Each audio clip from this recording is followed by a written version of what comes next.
चोर की पहचान। खलीफा हारून अल रशीद अपनी दानाई और इंसाफ पसंदी की वजह से मशहूर थे।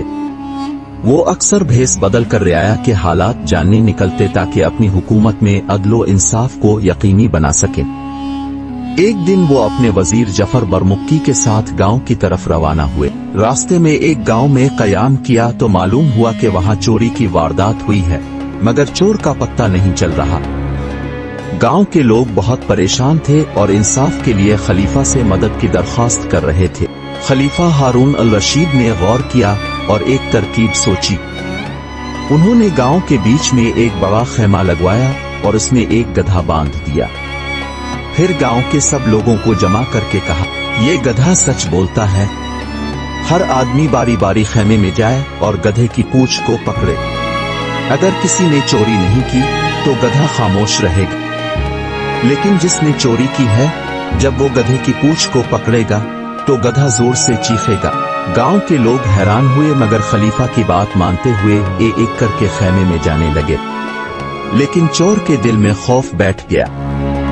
उसने सोचा कि अगर मैं गधे की पूंछ को पकड़ूंगा और ये चीख पड़ा तो सबको पता चल जाएगा कि मैं ही चोर हूं। इसलिए इसने होशियारी दिखाई और पूंछ को छुए बगैर ही वापस आ गया। जब सब लोग खेमे से बाहर आ गए तो खलीफा ने कहा, अब सब लोग अपने हाथ दिखाओ। सब ने अपने हाथ आगे किए और तभी राज खुल गया। खलीफा ने एक आदमी की तरफ इशारा किया और कहा, यही चोर है। गांव के लोग हैरान हो गए। खलीफा ने वजाहत की, मैंने खेमे में गधे की पूंछ पर स्याही लगवा दी थी। जो वाकई बेगुनाह थे उन्होंने पूंछ पकड़ी और उनके हाथों पर स्याही लग गई।